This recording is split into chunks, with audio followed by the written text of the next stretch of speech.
meeting is being recorded. Celebration all night long. May all your dreams come true. We sing all together. Happy birthday to you. Happy birthday celebration. Party night, feel the vibration. Lights are bright, we're feeling alright. We're dancing till the morning light. Happy birthday celebration. Everybody get the temptation. Once again, this is your night, and everyone feels right. Happy birthday to you. And may all your dreams come true. We sing happy birthday to you. Happy Great. birthday, Zareen. Happy Thank birthday. you very much. Thank you very, very, very much.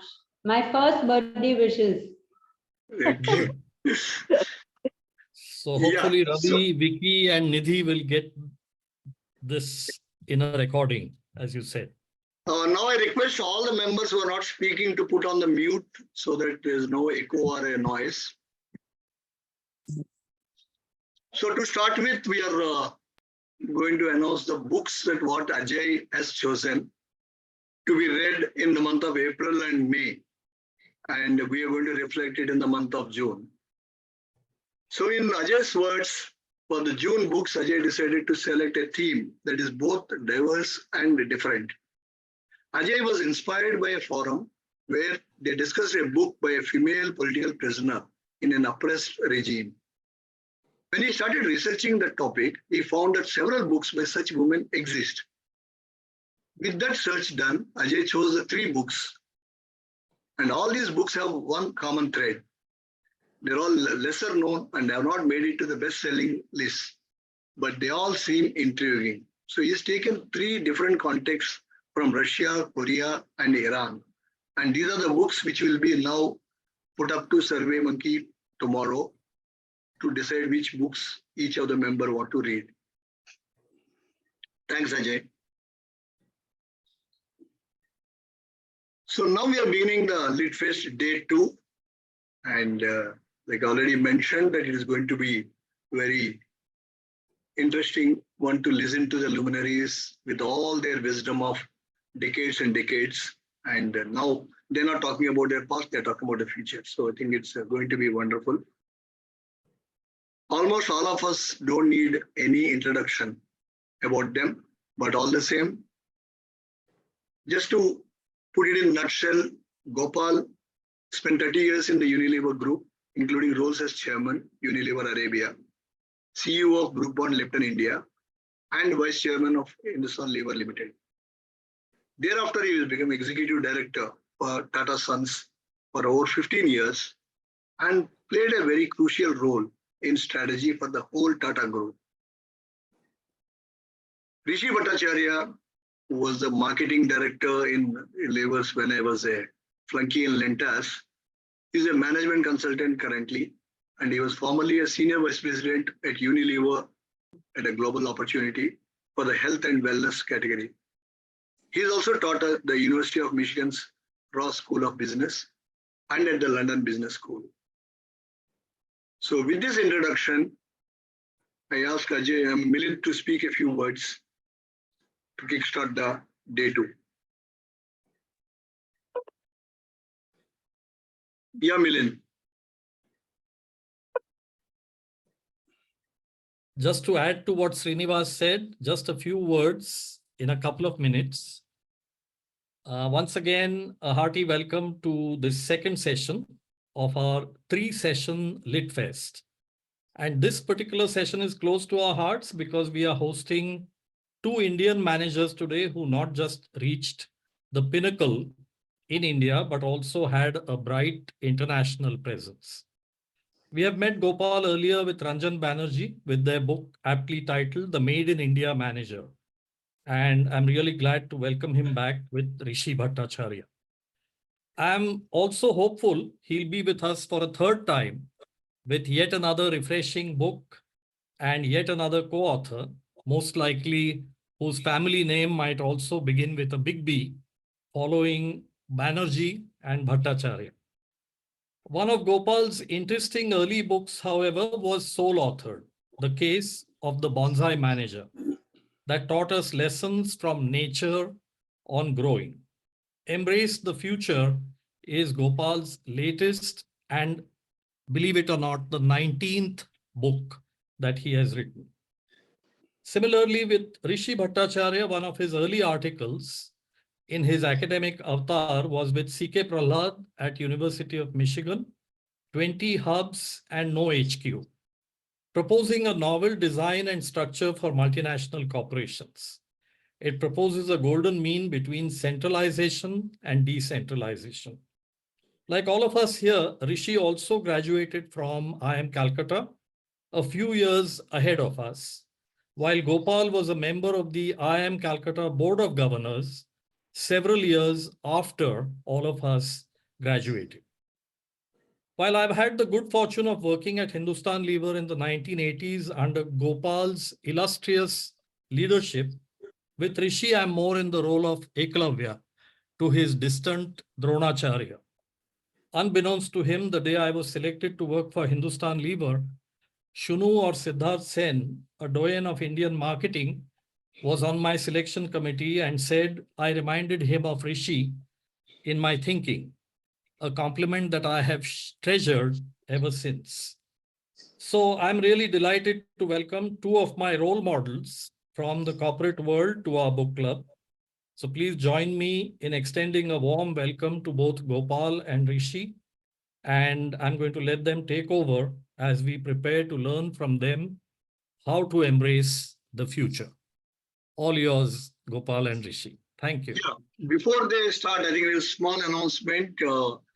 Mr. Goklani, I think A.V. Suresh can talk about him, but he is, I think it must be known to these people, ex-Eureka folks. His birthday is today. He's also joined us today. So wishing Mr. Goklani also a happy birthday. Thank you. I cherish your warmth, and I look forward to a very interesting lecture from Gopal, whom I think I've known for a number of years. Hi, Thank Gopal. you. Go ahead, Gopal and Rishi, all yours.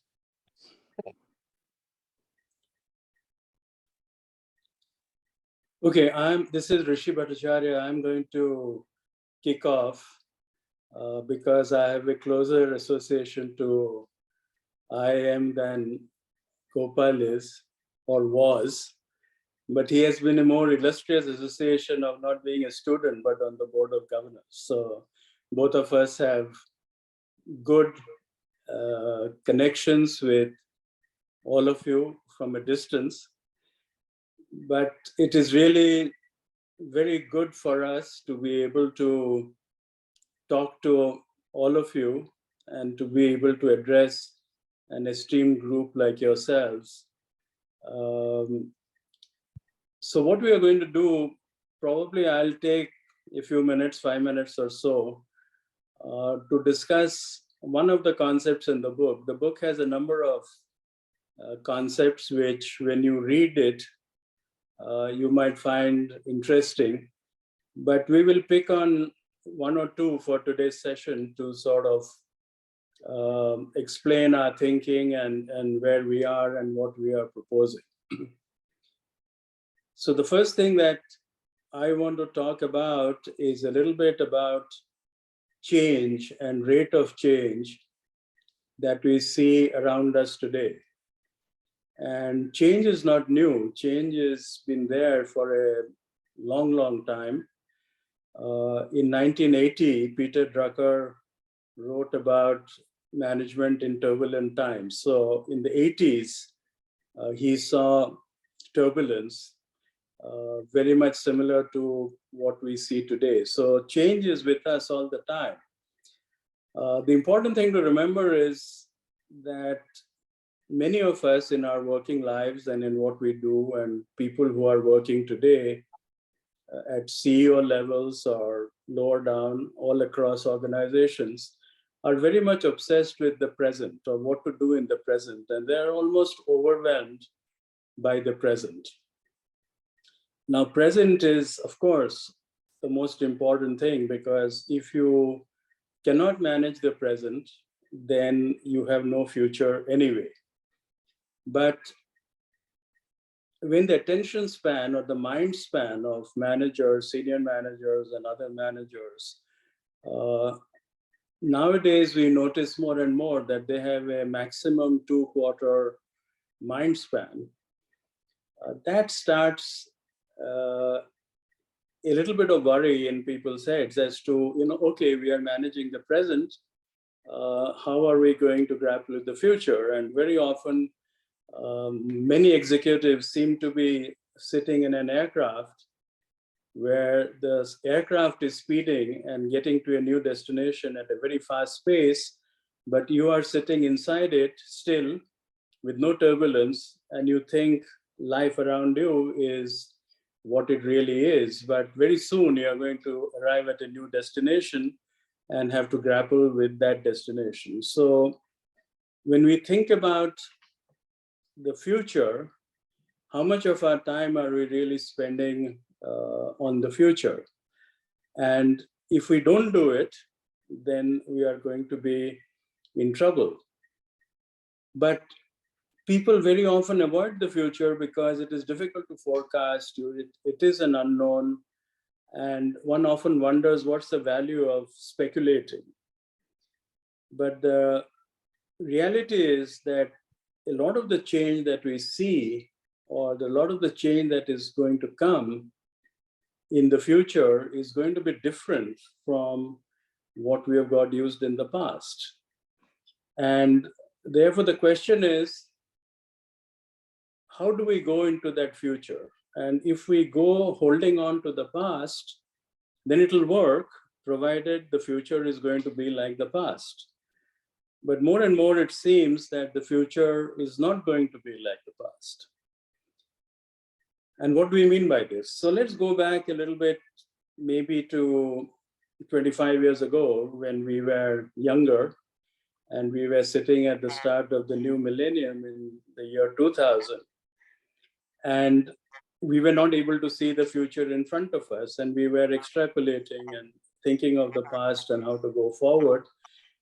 But if we go back to 2000, there are a number of things that exist today and are big today, which we did not have.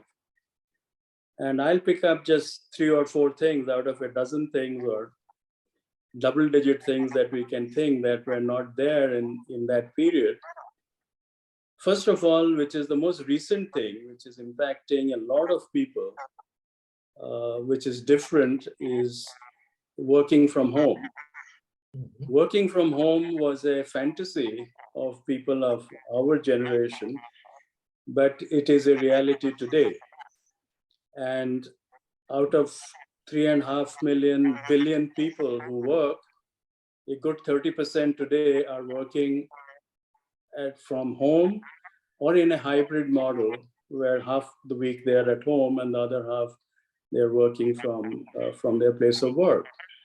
Now, this working from home post-COVID has created enormous threats and enormous opportunities that one can easily think of. Similarly, think of online marketplace. Today, for example, the latest data is that about 3 billion people are online shoppers. And the value of that shopping experience or shopping is over $6 trillion. But in 2000, 25 years ago, online shopping was just emerging. Amazon started only in 1994. And in the year 2000, less than 1% of sales was in online shopping. Now, this phenomenon, again, has created threats for a lot of people and opportunities for a lot of people. Think of ride sharing, as Uber started only in 2011, so about less than 15 years old. Today, that market of ride sharing is over $110 billion and has 1.5 billion users, and so on and so forth. One can sort of go on. So how do you approach this change and this rate of change, and how do you process the future? How do you start looking and thinking about what might happen or what is likely to happen? The change levels are so high that we are not able to process a lot of this change because we are not able to find a sort of conceptual model in which we can structure the change. And in terms of structuring the change in our teaching and in our consulting practice, I have tried to structure it in terms of creating 4 buckets in which all the change can be structured. And those, number 1, I call societal change. Number 2, emerging technological change. Number 3, business system changes. And number 4, regulatory changes. Now, all the examples I gave earlier, if you think about them, each of them will go into one of these 4 buckets. And if you then analyze those buckets and you are able to get the root bucket as well as the cross connections, you will start emerging into new business models of opportunity. So this is a concept, this is an idea of change, rate of change, and how to tackle change for business growth and business opportunity that we have written in the book and that I wanted to discuss briefly with you. Gopal, would you like to take it on from there and share some of your thoughts? Yeah, sure. Thanks, Rishi, and good morning to everybody. What I would like to put a second layer onto what Rishi has said, and then he'll put a third layer, and we'll close with a fourth layer, and you have the casata all ready for yourselves. You guys are all experienced people. I can see if you're a 1981 batch, you all must be in your late 50s, early 60s, and you've seen change. I don't need to explain to you, or neither of us needs to explain to you. The question is, so what? How do we cope? And additionally, you folks have been through a process of leading the future when you were very young, say till 35, 40, 45, and then feeling the tug at the leash when you said, am I falling behind? And then the penny drops for you, you say, shit, I've lost the plot, or I'm definitely close to losing the plot. And that reflects in the way careers go, younger people are regarded, and so on and so forth. So the phenomenon is known.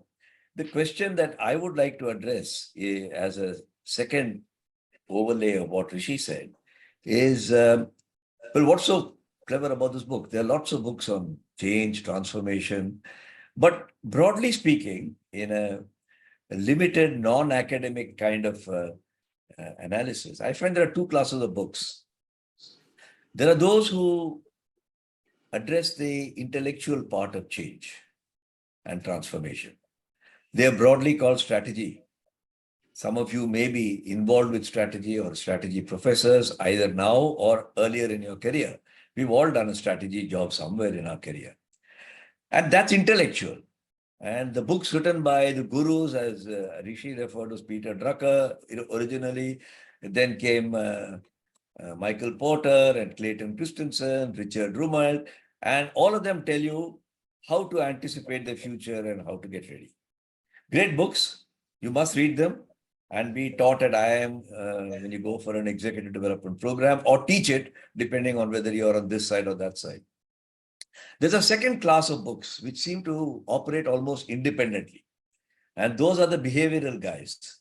You have the Jim Collins and the John Cotters who will say how to manage change, the people aspect. So you have present in front of you the intellectual aspect and the emotional aspect or the human aspect as 2 different dishes. And if I might oversimplify at the risk of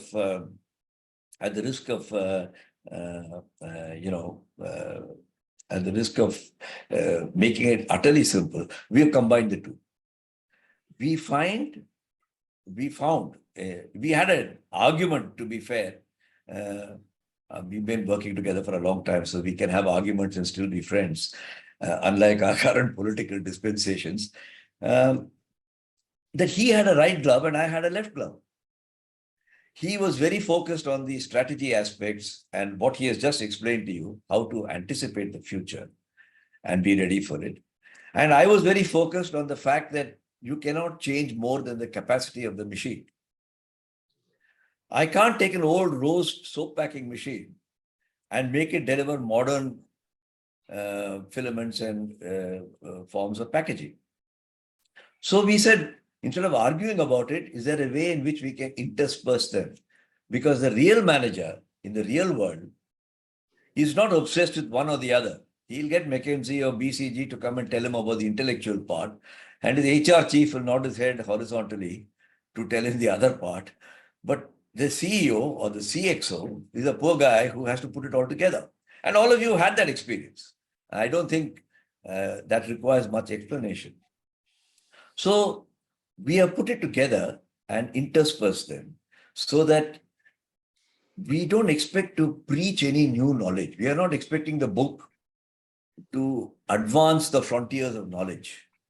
That is left to academics and, researchers and consultants.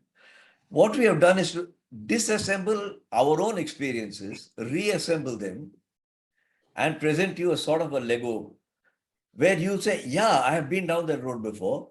I recognize that. And it's a bit like returning to your hometown after 30 years and saying, I wonder where the school went. There used to be a post office here. Where's that? I recognize this crossing, and so on and so forth. Is it useful to you? Depends on what you're doing in your life and career now. But it's definitely useful, we believe, for the future leader, of which some of you may still belong, or for people who are teaching future leaders, of which some of you must be members. That's the principal contribution, if I may use the word without sounding pompous, that we think we have made, that we have put it both together and demonstrated. We are not going to speculate which is more important. In my last 30 years, I've been visiting campuses, talking to young people for recruitment or training, and I find a great infatuation with strategy. So here's a 25-year-old guy from IIM or wherever, XLRI, and you ask him what's his dream job, he says, I want to be in strategy. Because it's been glorified, not necessarily wrongly, but sometimes to a fault in his mind, that this is where people with brains go. And the people with bronze will go into sales, marketing, deal with distributors, speak in Gujarati and Tamil to get the product moving. And when you get into the organization and there are two sort of polarities, all of us who have been leaders know that it creates a problem of integration. We need guys who can think what is unthinkable, intellectual, who can see what is invisible, imagination, and who can feel what is not palpable, which is humanism. And if you put these together, you get a formula for the future of embracing the future. Remember one thing, what you're taught in school and what we practice quite unconsciously is we try to anticipate the future, but we embrace the past. It is rare to anticipate the past and embrace the future. What is there to anticipate in the past? If you go to somebody's house and say, hey, congrats, your daughter got married, he said, would you like to see Pinky's wedding video? And then you're stuck for 2 hours watching Pinky's video, right? We all have photographs and memories, your own alumni associations and the ones I'm a member of. So when you're asked to embrace helium gas, then you say, well, what the hell is helium gas? Where do I embrace it? And that is the real challenge. And what we have done the book in 2 parts. One part is the so-called, I'm using these words rather loosely in the interest of brevity. And we have written them also separately, but we have interwoven them, as I told you. The intellectual part or the techniques part or the ways to do it, Rishi has written. And he comes with a very solid experience, not just in India, but frankly in the United States and with Unilever globally. And the other part, the behavioral part, so we have combined, if I might put it that way, Michael Porter and John Cotter. And if they were to get together and write a book, they may probably write a better book than us, or better selling book, if not better book. But we made this our small contribution. And you'll see this all around you. I mean, Ravi Kripalani has been a CEO of a company which I happen to be the non-executive chairman of, Castrol. And what are they coping with? That electric vehicles will come, sustainability will come, lube oil consumption will decrease or vanish. We are not sure exactly in which way. How can my company be ready? Every oil company with fossil fuels is engaged with the same predicament. And so on and so forth. In the public space, how much democracy, how much liberalism, how much economic progress, and so on and so forth. So I just wanted to add an overlay to what Rishi said, that bringing the behavioral aspect and this together brings a practical set of ideas. And the ideas will be those of the reader, not of Rishi and myself, because what we experienced 20 years ago may not even be relevant for the future. But please remember, the world goes around in circles. There's nothing that's happening which is new. I began my career as a systems analyst and a programmer. And everybody told me computers are going to change the world. And people like me are threats to their job, who are writing with double foolscap sheet paper with carbon paper inserted. But the world has changed. I wasn't a threat to their job. I saw opportunities, they saw opportunities, and we went our ways. So I'm going to stop there and ask Rishi whether he'd like to add his third layer of the casata. Yeah. Yeah. So as Gopal has just talked about and mentioned, what we have attempted to write has some amount of conceptual value, but it is not an academic methodology or a book written by academics, though I have had my little stints with academia, but really it is meant for practitioners. It is trying to make things practical, to be able to think about things and say, how do we put these things in practice? So in that context, if we look at today's world, I want to spend the next few minutes to think a little bit and talk about leadership and management. Two words that we use sometimes very interchangeably. For example, business schools generally talk about, schools of management, but then we say that we produce leaders. So schools of management produce leaders. Similarly, the CEO of a company is called managing director, so the key word there is sort of management rather than leadership. And this creates confusion, and this creates a sort of thing of lack of clarity of what leadership is and what management is. And the first thing that we have to remember is that though these two concepts are different and if practiced properly can be very productive, they are a singular part of our lives where we have to do both things. You cannot be just a leader and you should not be just a manager. So what am I trying to explain here is that if you think about leadership and management as a together concept, but also different, then the first thing is that leaders and managers do exactly the same thing, that their mission in life is to do three things. First of all, set direction. Second, align people. And third, ensure that things get done. So if you, in very simple terms, want to understand what leaders do, what managers do, these are the same three things that both of them do. The distinction comes when you think about as a leader, when you are doing these three things, you are doing it differently from the times when managers are doing these three things. And when we are younger, the proportion of management tasks around these three things is probably 70%. The leadership role is 30%. It could be 80-20. And as you get more responsible and you are grappling with bigger issues and managing the company or managing a large division, then you are doing a higher leadership role, maybe 70% leadership, 30% management. But both of them are together, both of them do the same things. Now, to differentiate, when does the leader do his stuff on these three things? How is it different from what the managers are doing? So let's take the managers first, which is relatively easier to describe and to do. So when managers are setting direction, they are doing it typically through budgets, through plans. Those are the sort of setting of direction of your business, of your division, or what. When you're aligning people, you are trying to do it through organization and organizational modeling, and how are the departments formed, how is the jobs done.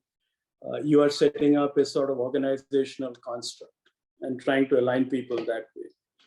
And third, how to get it done, how to ensure that things get done. Basically, that comes from controlling either through data, through feedback, or through systems and processes that make the function that of a controller, so that you are seeing that no accidents are taking place and no major disruptions are taking place to the plans and goals that you had set up. These three things that need to be done when leaders are doing them, when leaders are setting direction, they are actually setting the vision of the company, not plans and budgets, but what is the transformation that must take place to deal with the change and the rate of change that we were talking about earlier, is the job in terms of setting direction. When it comes to aligning people, it comes not only by the organizational chart and by saying these jobs need to be done, but by actually picking the people and communicating with them and communicating with the whole organization in a way so that the alignment of the big goal that you are going after is clearly understood, clearly articulated. And when it comes to ensuring that things get done, that is not done by control, that is not done by a controller type of function, but it is done by providing inspiration, providing guidance, providing coaching to the people.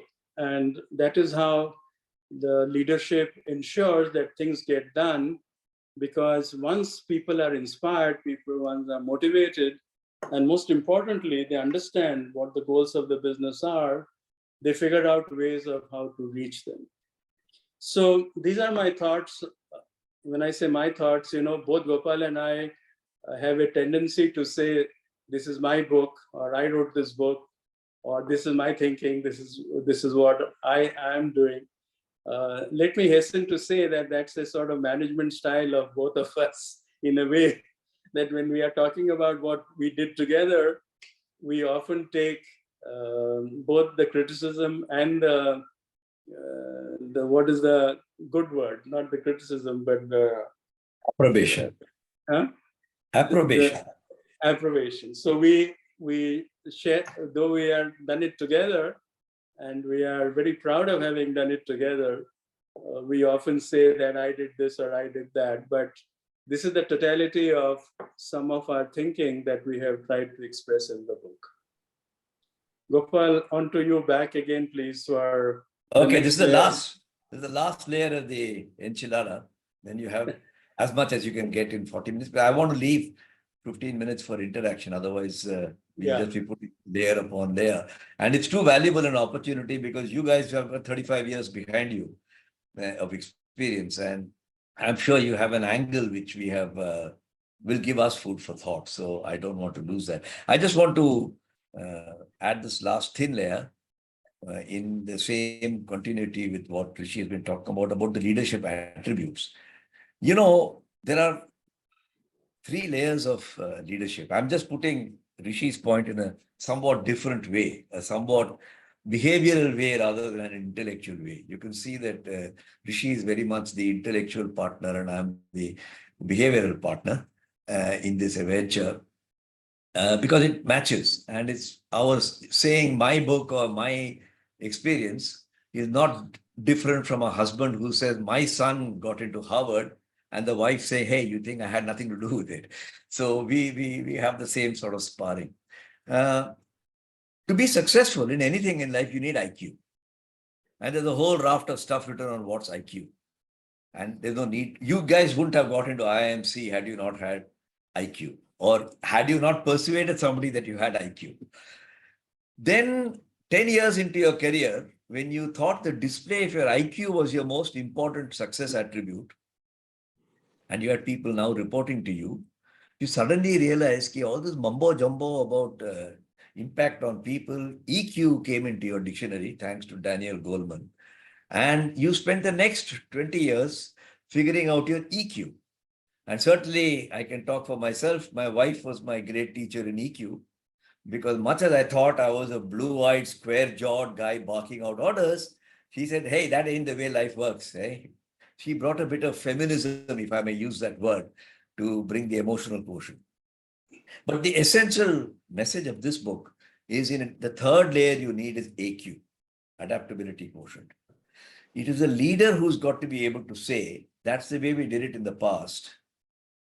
But what will the future be like?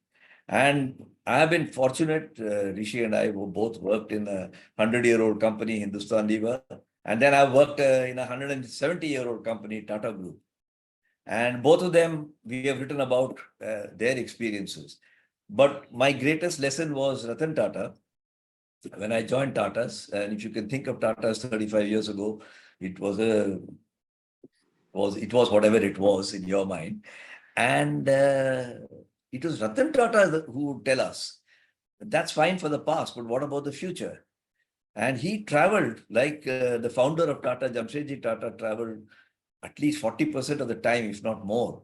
Because he said, my job is to open the windows of the world to within the company, not to run the operation of the production line. And I think that was a great lesson in embracing the future. Because he's the guy who brought in ideas like Tata's entering telecom. Not that I'm giving him all the credit, and there'll be some discredit also. He's the guy who came in saying, why can't we make a small car for $100,000, which, not $100,000, 1 lakh rupees, sorry. A small car which is a cross between a scooter and a car. It may not work, it may work, that's fine. And so you have seen I have seen the transformation of Tata's, and Suresh Goklani is on this call and he will definitely recognize what I'm saying.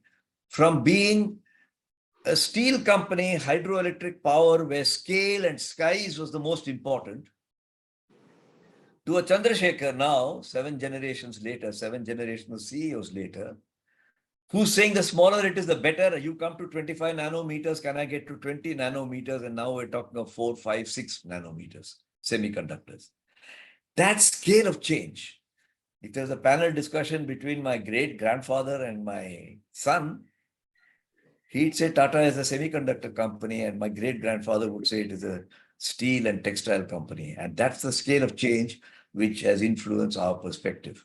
I'll stop there, Srinivas, and over back to you, because we'll be very mean to ourselves, if not to you, if we don't allow 15 minutes of what the Enforcement Directorate in India would call cross-examination. Milind, you are on mute. Thank you very much. You've shared with us profound thoughts, but in very simple and clear terms, for which I'm sure all my friends are grateful as well. Both Srinivas and I have questions for you, but I think first, let's see what questions our friends in the book club have, and then we'll ask our questions towards the end. So whoever wants to ask questions, go ahead first. I Or think any Raja has comment. raised a question, Milind. Yeah, go ahead, Raja. Yeah, certainly. I mean, this is, brilliant to be able to speak with both of you. I've not had the pleasure and the privilege of hearing you before, so this is a real treat. But, my question is, in the context of AQ, which is the adaptive quotient that you mentioned, and the concept of embracing the future, how do you see the increasing advent of human AI collaboration impacting the dynamics, within organizational and business transformation? I see it as central. Sorry, Rishi, No, please go ahead. I see it as central because the pace of technology progress is always promised more than what its reality can deliver. The brakes on the vehicle are the human. And therefore, computers is a good example. We've all lived through it. I think when you guys joined IIM, you still had those huge air-conditioned rooms with the computers in it, and desktops were just about coming. I think I'm not wrong. Certainly, I have lived through it. And the pace of digitization is influenced by human interaction. So I have very little doubt that much of what is said about AI is right. Much of it is also a lot of bull about imagining the future.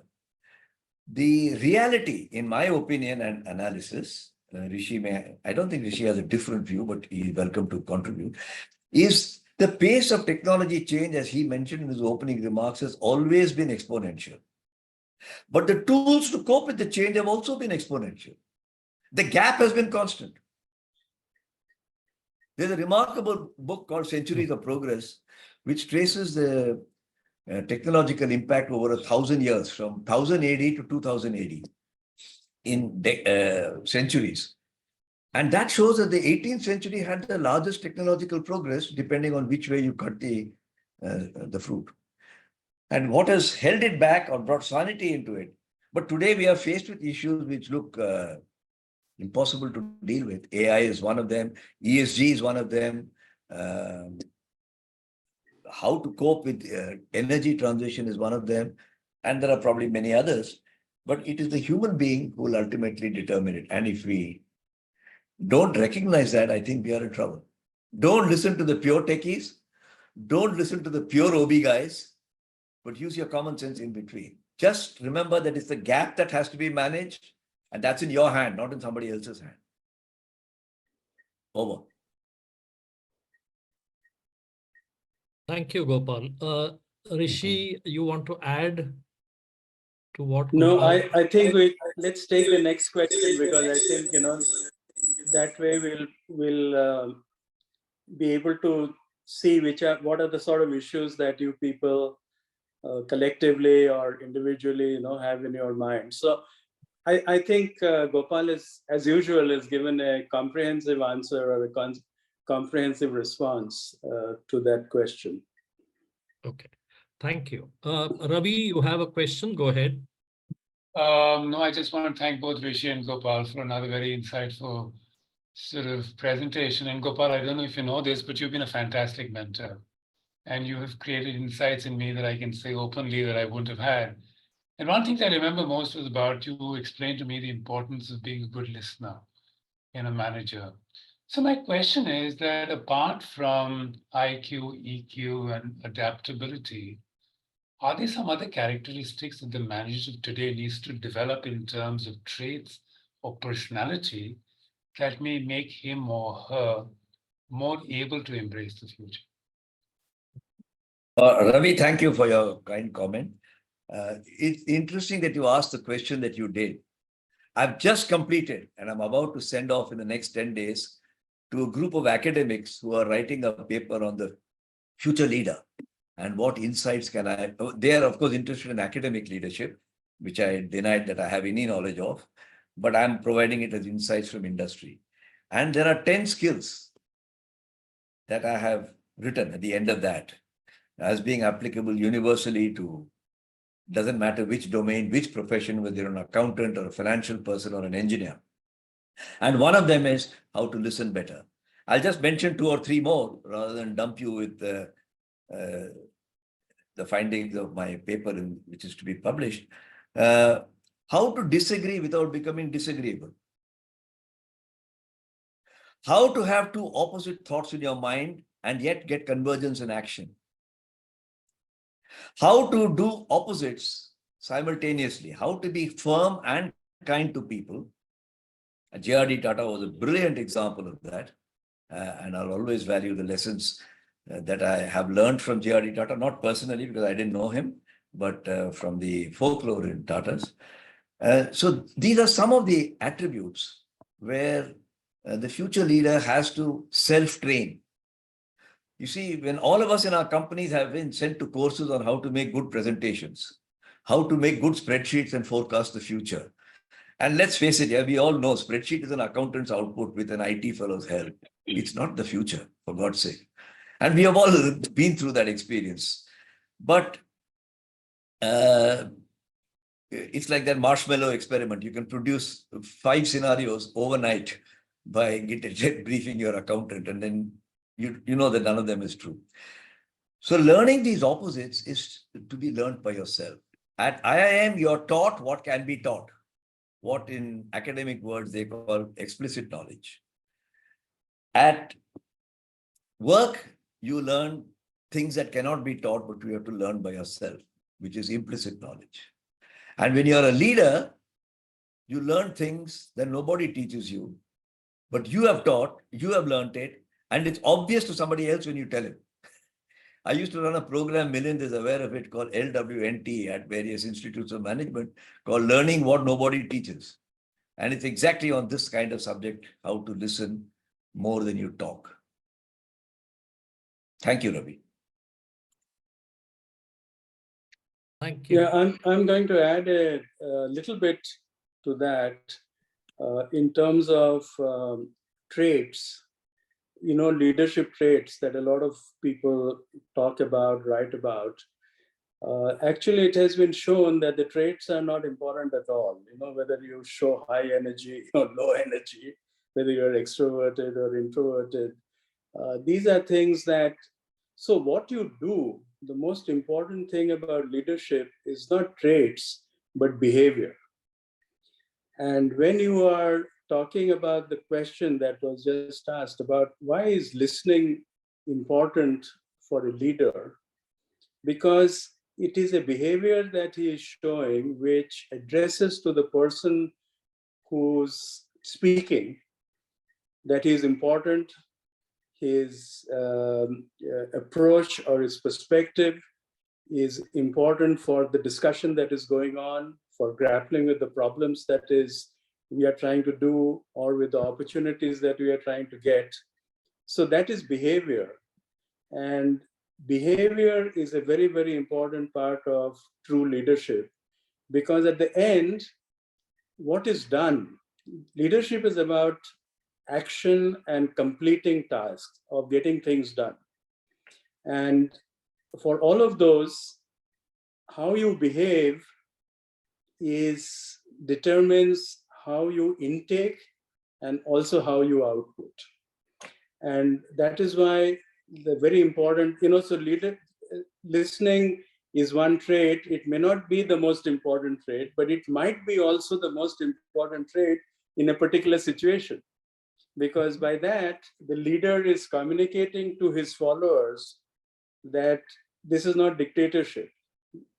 This is not, I know everything, and I'm going to tell you guys what to do.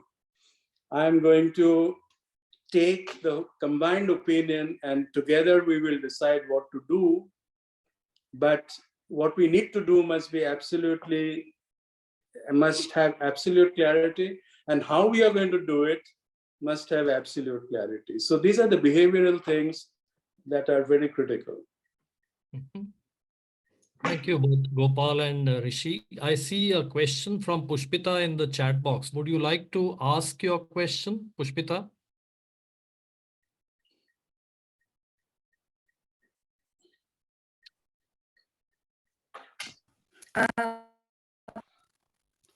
Go ahead. I'm not very Um, I think she's having a challenge. Milind, you can read out. I can read the question from the chat box. Yeah, that will be better. Yeah, okay. Try Pushpita, go ahead. You go ahead, Milind. Okay, okay. So let me see if I can interpret her question correctly. She says, leadership seems to be thought of as top-down, whereas it doesn't teach us, irrespective of our level in the organization, how to have leadership skills that should be used within our domain of work.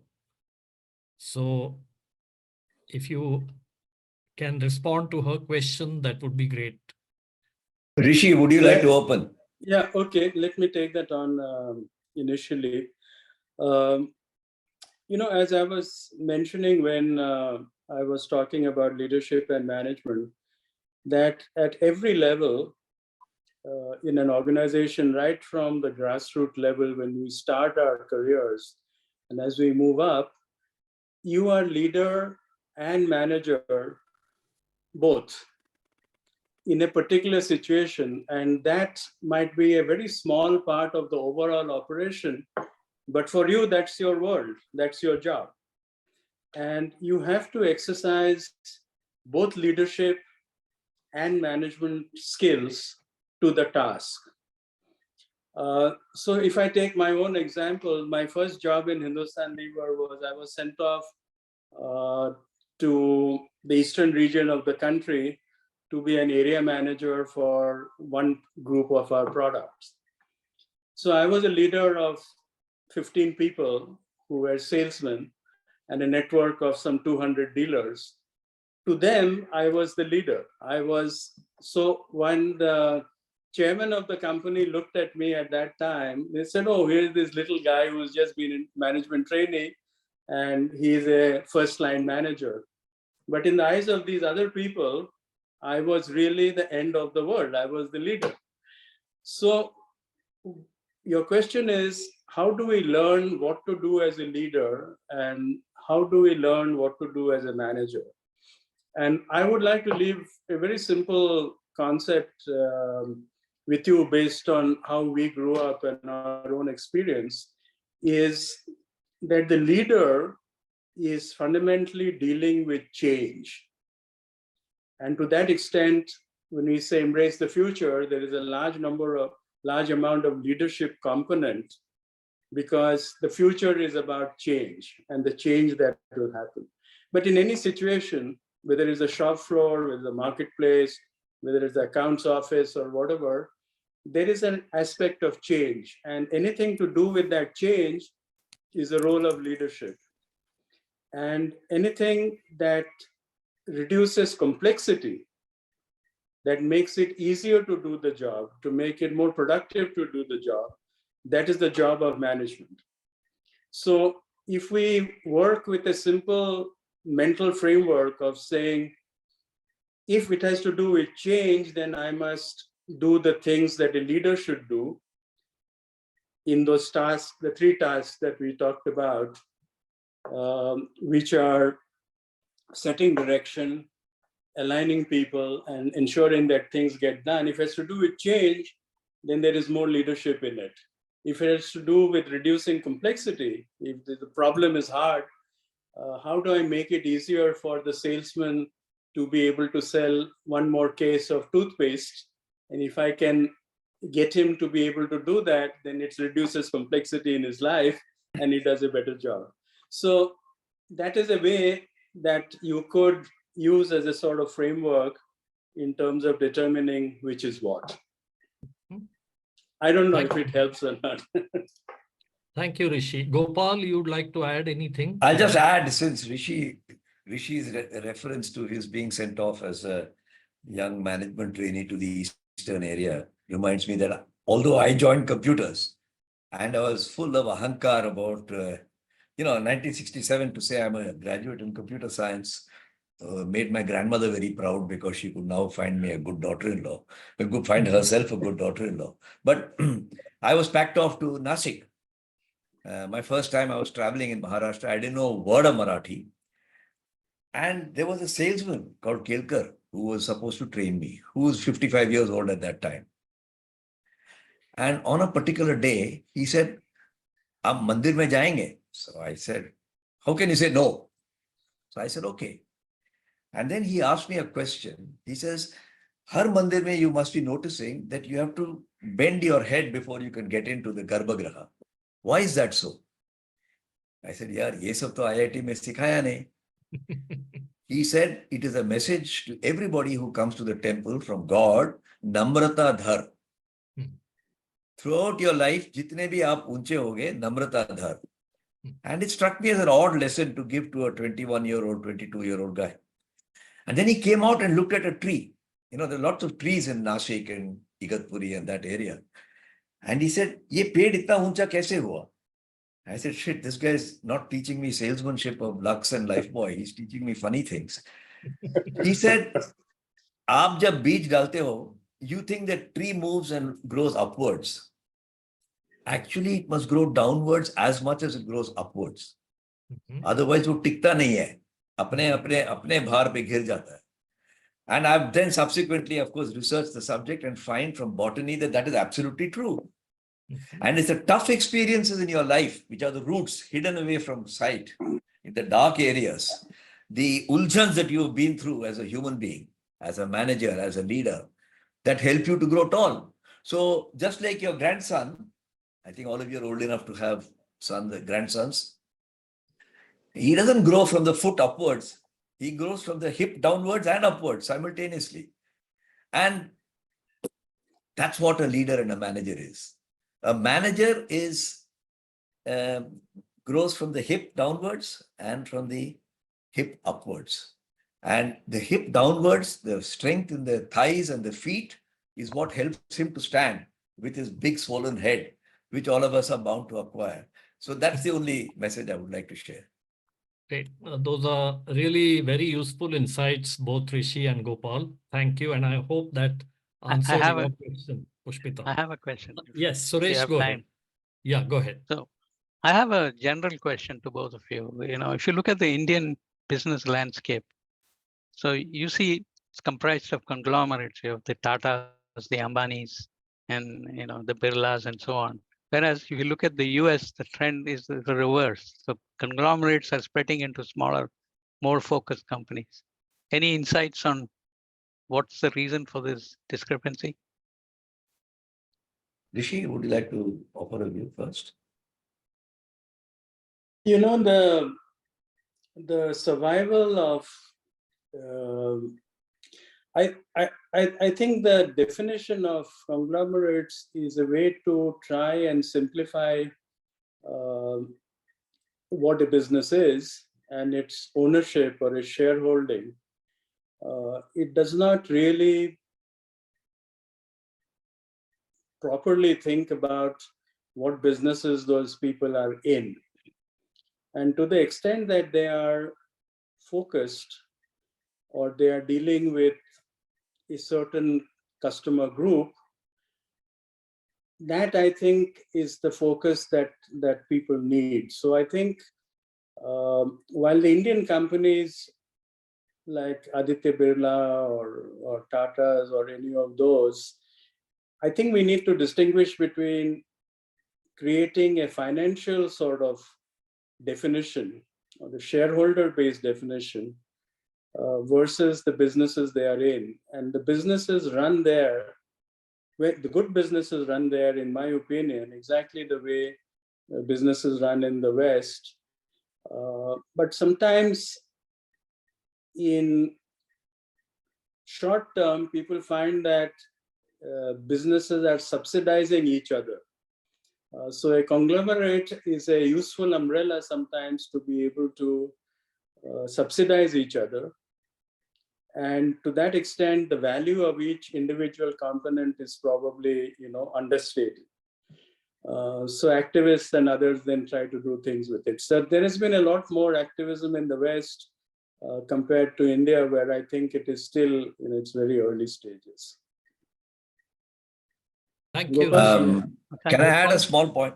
I don't want to add a comment in a general way about conglomerates versus focused companies, but can I add an experiential comment, because that can be brief? I think there's a trick to running a conglomerate, and I have discovered that trick, which is exactly the opposite of Western pedagogy. Western pedagogy and practice, whether it's pedagogy, I don't know, but practice is certainly there, is that the parent is listed. Think of GE, think of IBM, think of Procter & Gamble, think of Unilever. And it spreads its branches as 100% subsidiaries, ideally, maybe under duress 51% or 70% or whatever. You look at BP, you look at any other company. Tatas have discovered what I call an Ayurvedic concept. I think nobody has set out to discover it. The parent is not listed, but the subsidiaries are listed. Tata Sons is a private company, and it is owned by the trusts.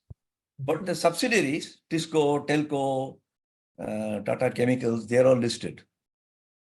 And to me, this represents the Indian family business group, where the patriarch of the family raises his sons to say, now you're independent, you can contribute some chanda for the family.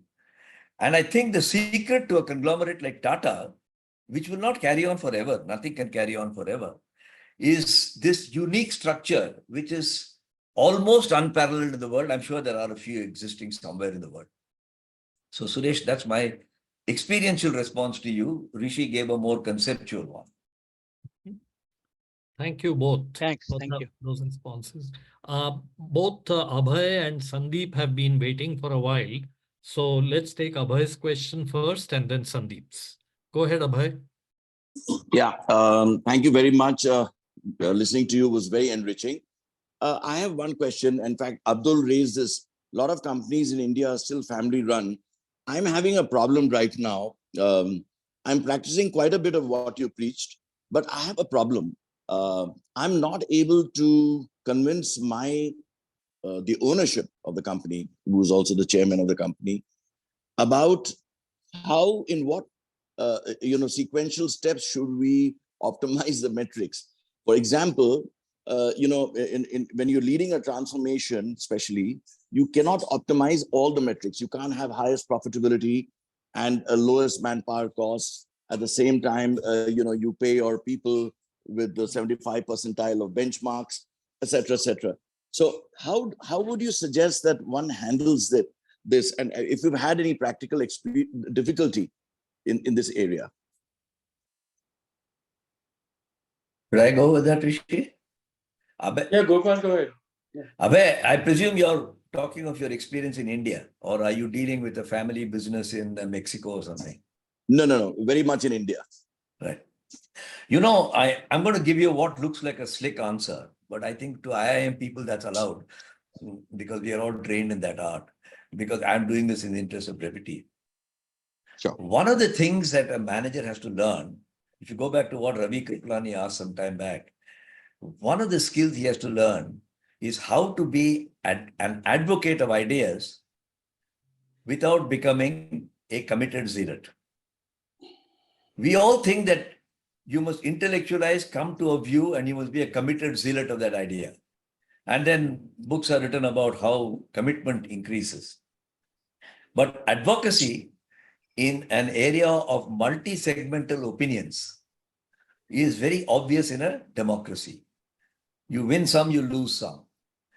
And let me leave it there and say, maybe you can consider whether your methods of advocacy can be honed up. I don't think I can solve your problem, and neither is it your intention by asking the question. But the skill that we tend to lack as managers in transition to becoming leaders is we think we must be so clear-headed that we'll be seen as Jack. Well, Jack Welch is no more fashionable, but we must be as successors of people like that. And actually, it's the other way around. Yeah. So I'll leave it there. Very nice. Thank you very much. Thank Thank you very much. Brilliant. I'll take that lesson. I've just realized that due to all the IIMs and IITs upbringing in my head, I purposely don't bother being a good advocate, which is a weakness, and I will definitely try and address that. Thank you very much. Brilliant. Rishi, you'd like to add to that?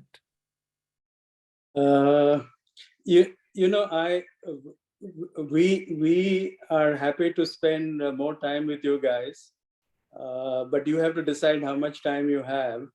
So I can add something if you have some more time. Otherwise, Yeah, let's please. get on to the next question. No, please go ahead. Yeah. I think that's Rishi's polite way of saying it's 10:30 the night for him. Rishi wants to sleep, Milind. I think you have to respect that. And But I think we should allow him a couple of minutes to add what he wanted to.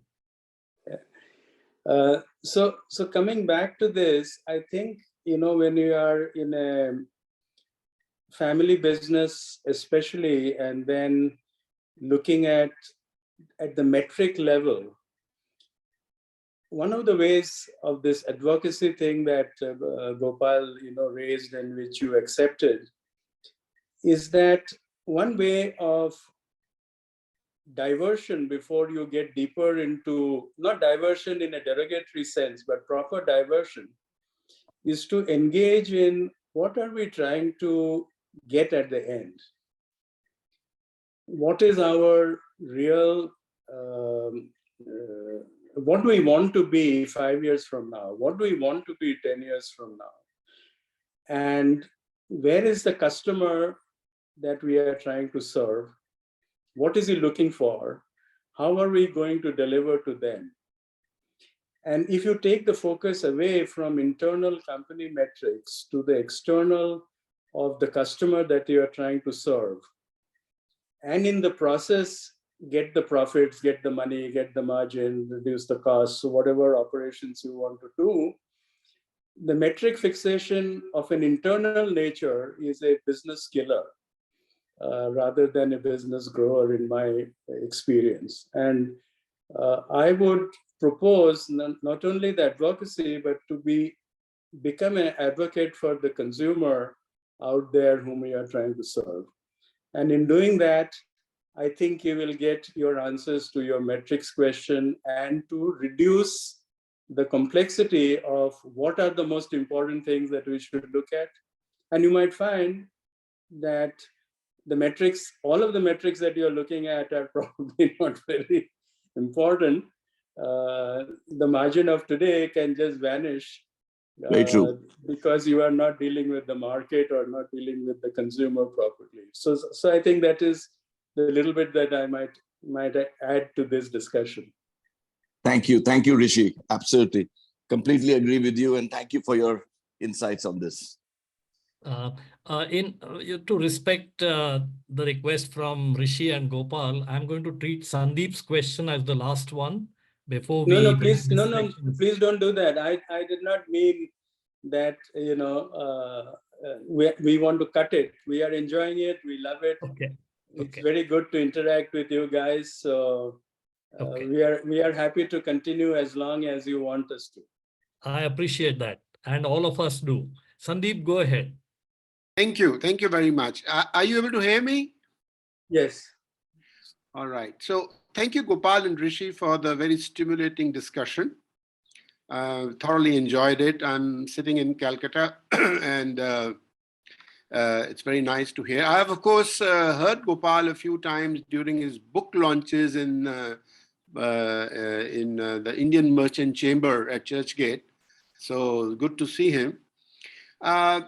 There were 2 points which came up in Gopal's presentation where he spoke about AQ. He spoke about ESG. And both, of course, are very, very relevant. But there is something which has been coming up lately quite aggressively, actually, is DEI, which is diversity, equality, and inclusiveness. So I would like to know that what's the future of DEI in embracing of change for the future? Rishi? It goes without saying that all of those three are very important, because as we are going ahead 5 years from now, 10 years from now, the idea that a business is a standalone entity that just serves its shareholders and nobody else, and that value creation in terms of cash is all that there is to business, is a very antiquated idea. This was promoted by Harvard Business School. Both of us, Gopal and I, went there, and at that point in time, we thought it was, really an interesting concept, and we even followed it some of our lives. But the fact is that 2/3 or more than 2/3, Gopal spoke initially about the intellect side and the human side. There is no doubt that whatever the intellect produces comes from a human at the end. Artificial intelligence was also created by humans. So the human side of it and diversity is strength, because creating classes of people, when we started working in the late 60s, there were only 2 or 3 places from where the Hindustan Liver managers came from. St. Stephen's College in Delhi, St. Xavier's College in Bombay, and Presidency College in Calcutta. And then the IIT started coming in a bit. And then it was really, diversity was lacking at that point in time. And we were the first generation of people who brought in a different diversity in terms of our educational background and also family backgrounds. We came from some, poor families, and so on. So that started getting sort of into the system. And there is no doubt that the future of business, if they have to embrace the future, must totally believe not only as things that you tick, not that, oh, I put so many women on my board. I think that's a very silly way of looking at it. By creating quotas and creating things by saying, oh, I did this, and here is proof. Here are the 3 things we have done. It must encompass, it must include the totality of our thinking of how are we going to serve our customers, which require all these 3 things to be done. Yeah, I'll just add, Sandeep, since you live in Calcutta, I don't know if you understand Bengali. ভালো করে বুঝি। ভালো করে। এরা বলতে পারবেন না। So I'll explain this in English to those who don't speak Bengali. Tagore wrote a piece in which he said, Janar majhe ojanare korechi shondha. Janar majhe ojanare korechi shondha, which means I am trying to discover the unknown from within the known. And that is really the job of the leader. When I began my career, EDP were the 3 alphabets that, everybody. Today it is ESG and DEI. Kal kuch aur aayega, ABC, XYZ. But they're all part of that right brain human part. I just wanted to add that little bit. Sorry for those who don't understand Bengali. This means that your job is to seek the unknown from within the known. We all love Bengali, Gopal. We all love Bengali. By now you know Bengali. Okay. I mean, I thought it would be disrespectful to the great Rabindranath not to mention him even once in an hour. So I've done my bit. DEI. I just wanted to, this Abhay here, just wanted a very managerial response to what Sandeep just said. Now, in the latest requirement of business continuity and sustainability reporting by the government of India, diversity and all such aspects have to be covered. So I think the sensibility and sensitivity towards these things is increasing. It was there in good companies, but as we go forward, yes, it's very much getting the attention of all the leadership. Good. I'm going to ask Srinivas to go ahead with his question before I ask mine. Go ahead, Srinivas. Great listening to both of you, Rishi and Gopal. I think you are not aged. That I think is a good inspiration for us. Some of us are thinking that we are aging, but now we got inspired. So my question is, see now today, the way I am looking at it, maybe I'm wrong. The real CEOs of the companies have become actually they are investors. They are no longer managers or leaders, and they seem to be determining the destiny of the organization to suit their requirements. And CEOs are become what we used to call as the COOs or mancow. Is that the right way of looking at the way companies are working in the future or already in present in some cases? Rishi? The way you describe it, Srinivas, if that is true, then these people are living in the past. They are barely in the present and will fail in the future. They have no future if that is the way they are working, because there are too many things that are happening and there are too many opportunities in the world ahead of us. And in many ways, I look at it, some very simple things, in terms of societal change. You just take demography and you say, what happened in the last 20 years? In the last 20 years, there are 3 billion births. The population went up from 6 billion to 8 billion, but that consists of 3 billion births and 1 billion deaths.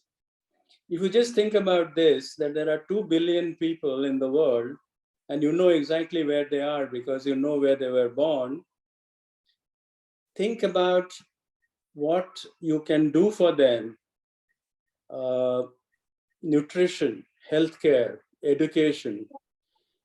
There are millions and millions of things that are interesting for us. So if you become self-centric and work for yourself, then you are going to die soon out of stress anyway, and your company will not survive very much longer if that is the way you want to go. So if a majority of people are working like that, I would really worry about it. I hope it's a small minority that are going about it that way.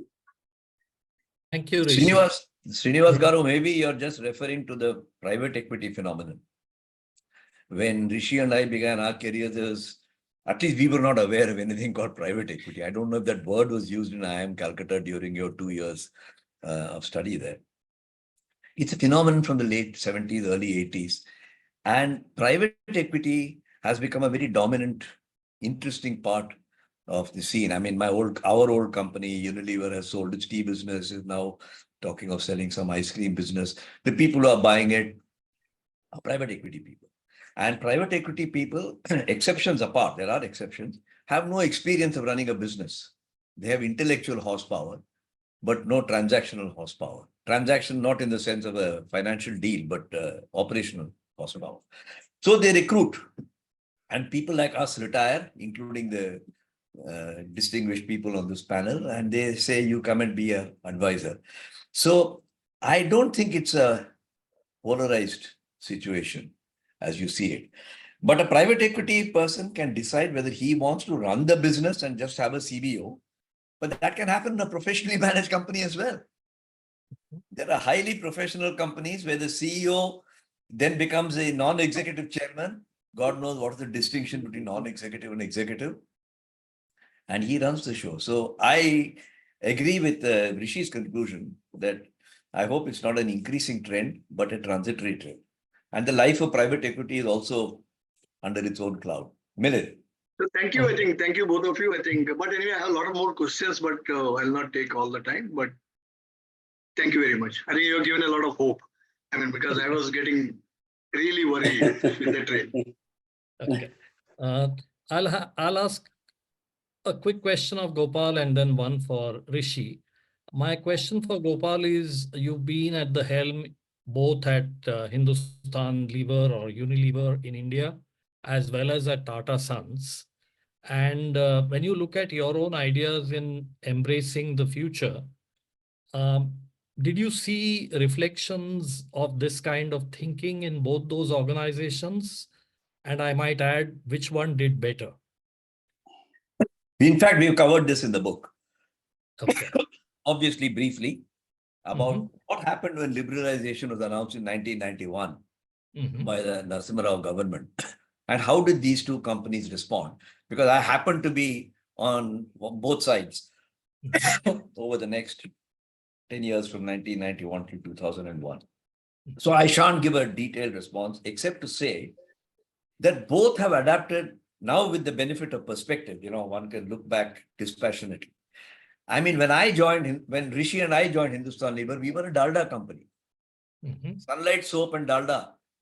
And I have received letters saying, R. Gopalakrishnan, manager, Dalda Company, Delhi. And it arrived on my table. And I'm sure that's true for Rishi as well. Gradually, it became less and less of a Dalda company and became a bit of a Surf Nirma type of company, detergent powder and so on. Then gradually it transited into toothpaste and cosmetics and beauty and ice cream and so on. Tata, to my great-great-grandfather, was a steel company, textile company. To my grandson, it's a semiconductor company. So both have adapted. And it's always difficult. Whose marriage is better, Milin's marriage or Srinivas' marriage? I don't know whether we're even qualified to comment on it. We should not. But both have survived. And to me, trying to judge which species is better, the leopard or the tiger, is a bit of a waste of time unless you're a botanist trying to get a PhD. Gaadi chal raha hai. Rishi. Thank you. Rishi, go ahead. Is the same question? Yes, yes. Yeah. I think the Gopal's answer and my answer is going to be almost identical. It's going to be the same, because when a company, there was a recent study done which found that the age of companies that survive has progressively coming down. Mhm. And many companies don't last even 20 years. Mhm. So when people start, most people do not make it. If they make it, they don't survive 20 years. This means that they are not able to go through the jungle of industry and of markets and of customer preferences. And they are not able to grapple with three things which are very important and which people must be able to deal with. And those are the buckets that I talked about in my initial thing. I'll just repeat those. One is societal change. How do you think about societal change? Now, take a simple example, as I mentioned earlier about demographics, but take another example. I was working with a company in India in healthcare, and we found that 15 years ago, 2/3 of disease in India was infectious, and 1/3 was sort of chronic, lifestyle related. Today, or 5 years ago, 70% of disease is now lifestyle related. We are all suffering from diabetes or obesity or things like these, and not so much with cholera, typhoid, or things that were infectious. So this societal trend has a huge implication on medicine and how you think medicine. But then you got to take it through technological change of what is happening. And one thing I learned through this experience, this consulting experience, is that when you think ahead in terms of technology, it is equally important to look behind. And what I mean by that is the analogy of the tree that Gopal gave of, going down and up simultaneously. So when we started grappling with this problem of how do you deal with lifestyle related diseases, we found that Ayurveda and traditional Chinese medicine, which is technology of the past, was a better fit for the societal change that you are trying to deal with, and how to put together a business system of digitization so that the doctors could come to you into your home, because the Ayurvedic people don't examine you anyway. They just look at your tongue and they touch your pulse, yeah? But they don't really need to do that, because the conversation produces the treatment that you have to do.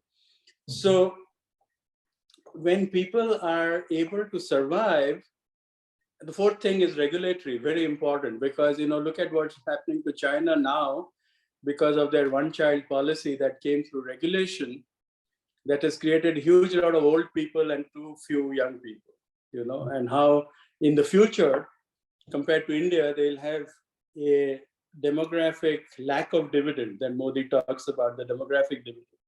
So companies that are able to take these 3 or 4 things continuously are the ones that go through transformation.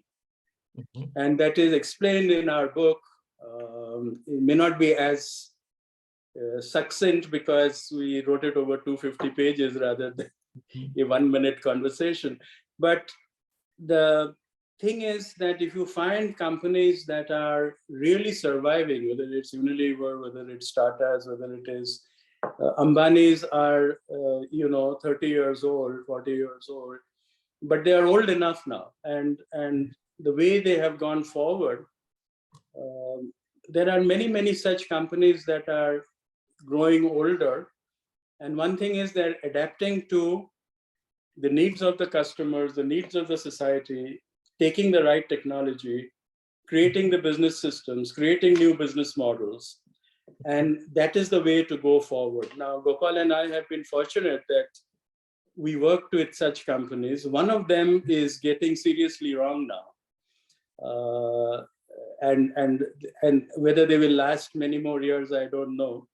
But yeah, in our time, this was the way to adapt and survive and grow. Great. I really appreciate those detailed responses, and given the amount of time that you have given all of us, that's really kind of you. I am very thankful for your time today, and I hope both of you find time again to spend with all of us sometime in the future when you write another book or even otherwise. But unless there is another question from one of our friends here, we should bring this session to a close. You've given us plenty of food for thought.